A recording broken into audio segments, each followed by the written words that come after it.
Creative Babble.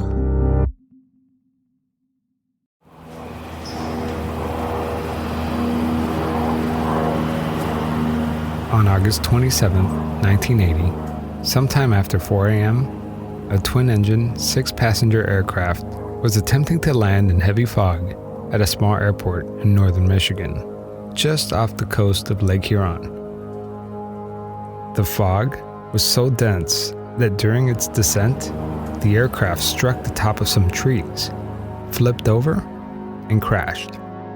Everyone on board was dead. Everyone except for a little 10-year-old boy named Alan. He couldn't understand why they were upside down still in their seatbelts, his father and the other men, and he couldn't understand why they wouldn't help him. This is Anita Barney. She's Alan's mother. And he kept saying, why aren't they helping me? And he laid in the plane for 8 hours before they could even find the plane. Eventually, the fog cleared and the rescue party began searching for the wreckage. They found Alan, the 10-year-old little boy, badly burned and slipping in and out of consciousness. Alan and his father, Dr. Albert Valco, were on their way to go salmon fishing in Lake Huron. So when Anita Barney got a call from her ex-husband's secretary, she knew something was terribly wrong. She immediately got on a plane and flew from Columbus, Ohio, to Michigan to see her son at the hospital. I walked in and I didn't recognize it. His face was so burned and scratched. But they kept asking about Daddy, but I couldn't answer him. So finally I went to the doctor and said, you're going to have to tell him. He was just a mess. It was just unbelievable to see this little 10-year-old boy, just a little thing. And it was so sad. I can't even imagine a 10-year-old boy experiencing that kind of tragedy. He was shocked, depressed, broken. After the accident, all Alan could talk about was the plane crash and his father. Nothing could take his mind off of it. His grades were failing. There was nothing Anita could do to make him happy. Then one day, it all changed. There was one new thing on Alan's mind.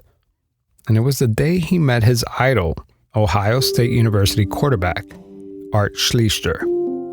Art Schlichter was at the peak of his football career when he heard about Alan's accident. A neighbor brought him over to pay Alan a visit.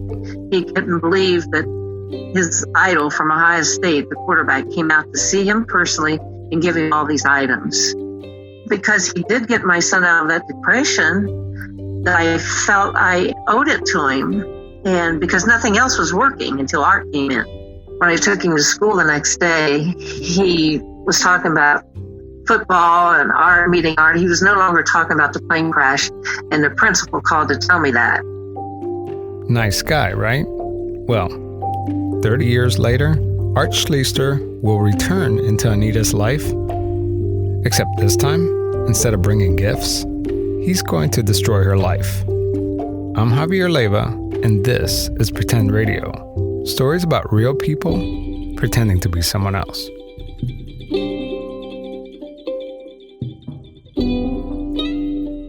Ohio State senior Art Schlichter against Stanford's junior John Elway. There's the place kicking for OSU, and we're under. In his sophomore year, in 1979, Art Schlichter led the Buckeyes to an undefeated regular season. Schlichter goes back to throw it. Goes to the secondary receiver. It is complete for the first. He was unstoppable. But by his junior year, his luck started slipping. He made a series of bad bets and lost thousands gambling on college and professional teams. Despite all that, Art Schlichter was picked 4th in the 1982 NFL draft by the Colts. While his career was picking up steam, Art was losing more and more money gambling. By mid-season, he blew his entire signing bonus. The gambling spiraled out of control. He continued to play, but his football career was essentially over. Looking back, he's considered one of the biggest draft flops in NFL history. His gambling problem got so bad that in 1995, he was sent to prison for 10 years for fraud and writing bad checks. This whole time, Art Schlichter is ruining his career, and Anita and Alan are watching from a distance. Alan's football hero turned out to be a crook. Eventually, Alan began to walk again, and his mother, Anita, married a new man. We were inseparable. He was my life. His name is Bob Barney, and he would eventually become the CEO of Wendy's, the popular fast food chain. Bob was basically Dave Thomas's right-hand man. He grew the fast food chain to what we know of it today. While Dave Thomas was the face of Wendy's, Bob was the guy that dotted all the I's and crossed all the T's. In fact, he was one of the pioneers of the drive-through window. He earned millions, a fortune that allowed him and Anita to travel the world, host lavish dinner parties, and give away millions to charity. We built my mother home. We helped other people buy homes. We bought cars for people through college. My husband was very generous, and so was Dave Thomas. They both knew where they came from, and they didn't forget that. And I was the same way.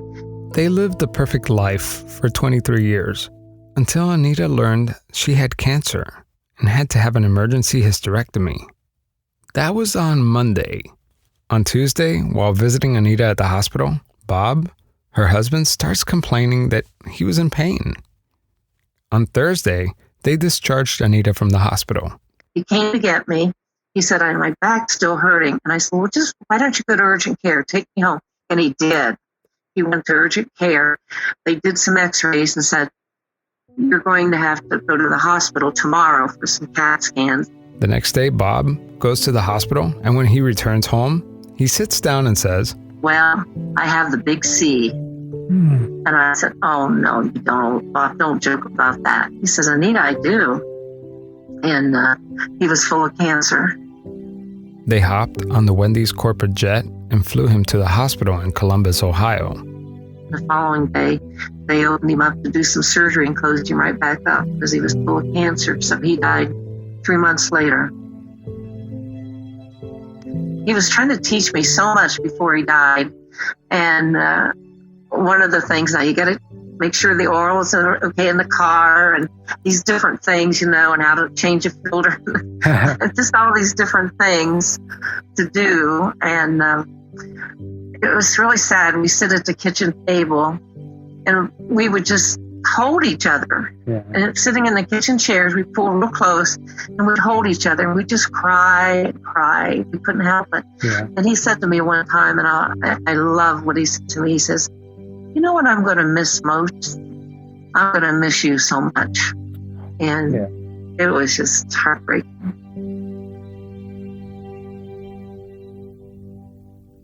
When he was dying, he was giving me all these instructions, and one of them was, do not let a man come into your life and take all your money. I says, well, I would never do that. And that's, the story. Yeah. Don't let a man come into your life and take all your money. I want to stop here and tell you how the story ends. It ends with Anita losing every single penny her husband left her. She lost everything. She didn't even have money to pay her light bill. Remember Art Schlichter, the disgraced Ohio State quarterback who went to jail for gambling? Well, he's back and out of jail. And it's been nearly 30 years since he first met Anita. And Alan, her 10-year-old son, is now 40. So, how did it happen? How was Art Schlichter able to drain Anita's bank accounts? And most importantly, why did she allow him to do it? Here's how it happened. After prison, Art says he was a new man. In fact, he was campaigning around the state asking people to vote against the legalization of casinos in Ohio. He says gambling ruins lives. One day, he was speaking at Anita's church promoting his new book. Anita caught up with him after his speech. Art, and I said, you don't remember me, but then I told him who I was. He said, oh, I do remember you now. How is Alan doing? And I said, well, he's doing well, and I'm having a surprise 40th birthday party. Would you like to come? And he said, well, yeah, that would be good. I would like to do that and surprise him. Anita gave Art her phone number. A few days later, Art calls and says, I would love to come, but I can't. But he says, I'd like to get together and get caught up on how Alan's doing and everybody's doing. I said, sure, that'd be fine. He shows up at Anita's house with a bag full of Wendy's, and they have lunch. And that's how everything started. It didn't take long for Art to make his move. Before they were even done with their sandwich, he was giving Anita a sob story about his daughters. How he'd lost the relationship because he'd been in prison for 10 years. He wanted to reestablish a relationship with them, but he had a problem. So he said, I need a car that'll get me to Carmel, Indiana, to establish a relationship with my daughter. So could I borrow about $10,000? Well, I was surprised, believe me, that he even asked. That he just met me and he's asking me for money. And I totally was surprised, but I didn't know what to say. I just stammered around and I said yes. While this may seem like a ridiculous request, Anita had the means. Plus, when her husband Bob was alive, they helped people all the time. Art's promise to repay the loan seemed sincere, and for Anita, $10,000 is a drop in the bucket. Why wouldn't she help out the man who brought her 10-year-old son back when nothing else worked? And I just put myself in his place, and I remembered my son, how sad he was. So I don't know how to explain it, except it was because he did get my son out of that depression that I felt I owed it to him, and because nothing else was working until Art came in. Art promised to pay back the $10,000 loan within 90 days. In fact, he wrote Anita a post-dated check for $10,000. The next week, he asked to meet Anita again. This time, he asked her for $100,000. He said the money would go to pay off some debts he owed other gamblers. He promised to repay the loan with 10% interest. After thinking about it for a few minutes, Anita agreed to loan him the money. It has now been 2 years since Anita's husband passed away. Art and Anita became quick friends. I mean, he's charming, funny. Despite his tarnished reputation, he's still a local celebrity. And so I think that the next thing that people are going to wonder about, was there a romantic relationship? There was not a romantic relationship. There was the caring. Well, there was this one time after visiting the Columbus Zoo. And just sitting there talking, and then that's when he became aggressive or friendly, and I started to respond. Art made a move on her. Things didn't work out well. I realized what was going on, and I said, I don't know where he travels to. In other words, she doesn't know who he slept with. She said nothing happened. Did you trust him? Well, he seemed to be, except for the fact that he had been to prison. Right. He seemed to have turned that leaf. I mean, he was trying to stop the casinos. He started going to church. I mean, he seemed like he changed, right? Well, yes, we all believed every word he said. He talked about being in prison and how terrible it was. And it's been a few months since they reconnected, and so far he's borrowed more than $200,000. But he was making small payments towards his debt, so she continued to play along. At first, it started out as personal loans, but eventually, his requests became frenzied and demanding. Anita soon lost track of how much money she loaned him. Before she knew it, most of her money was gone. It wasn't too long when he started getting very aggressive. He said he needed money to repay some really bad people who promised to hurt him if he didn't pay back the money. He's screaming at me. This is a real recording of Art and Anita talking on the phone. I'm tired right now.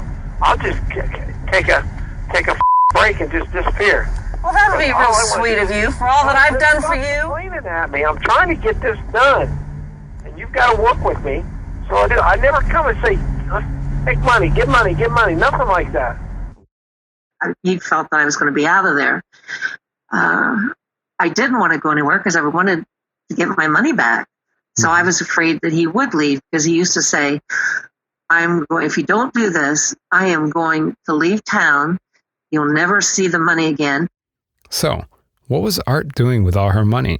He was gambling it all away in hopes to repay other debts. This is Art talking to authorities. I paid back all this debt. Do you think it is safe to say that you got over $1 million from Anita Barney? Probably. Maybe more. The detectives asked him, when all this started, with borrowing money from Anita, realistically, did you ever have any intentions of paying her back? Art Schlichter said, absolutely. Always. I have given her money back. When it started, $20,000, $30,000, $50,000, $100,000.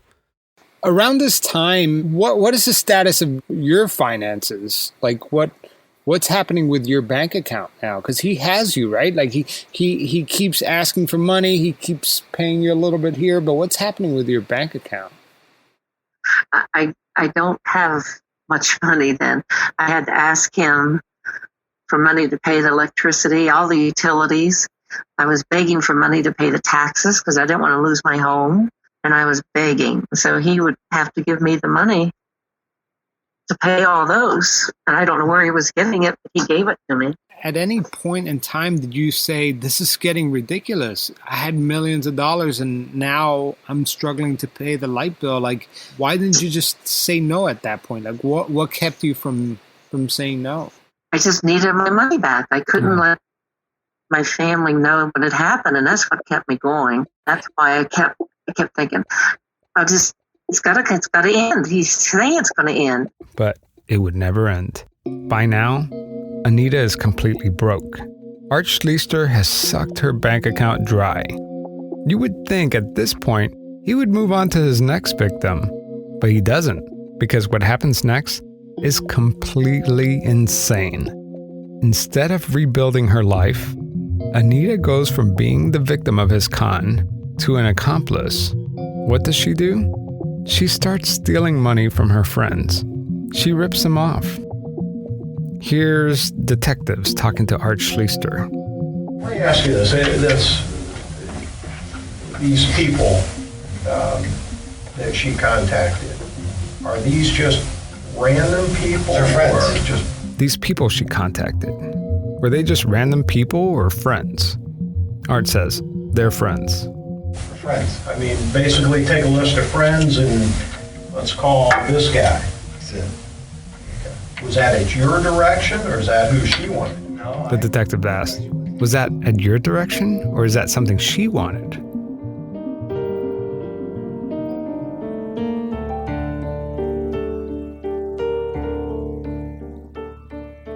In part 2 of The Gambler, I talked to Anita Barney about taking her friend's money and why she did it, and if she's going to face jail time for her crime.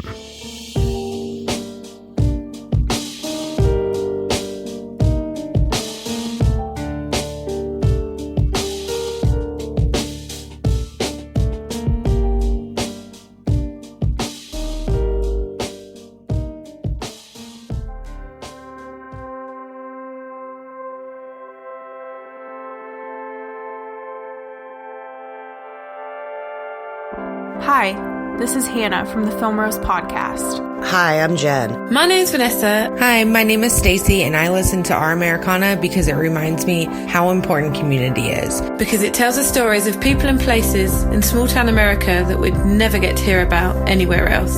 I love hearing about parts of our country that I didn't even know existed. And the reason I listen to Our Americana is for the stories. Stories of average Americans, stories that I otherwise may have never heard. I liked hearing about the younger generation moving back home to these small towns or moving out of these big cities because they were so passionate about community. The podcast has definitely inspired me to want to visit America. Despite being such a huge nation, it is clearly the people and communities which give it its heart and soul. Not only is Josh a great narrator, but he's a great listener. He's very good at capturing the essence of people and the essence of a small town. Our Americana changes the way I look at America. It's not just my little town with my little struggles. Josh tells stories I didn't even know I needed to hear and gives small town America a platform to shine.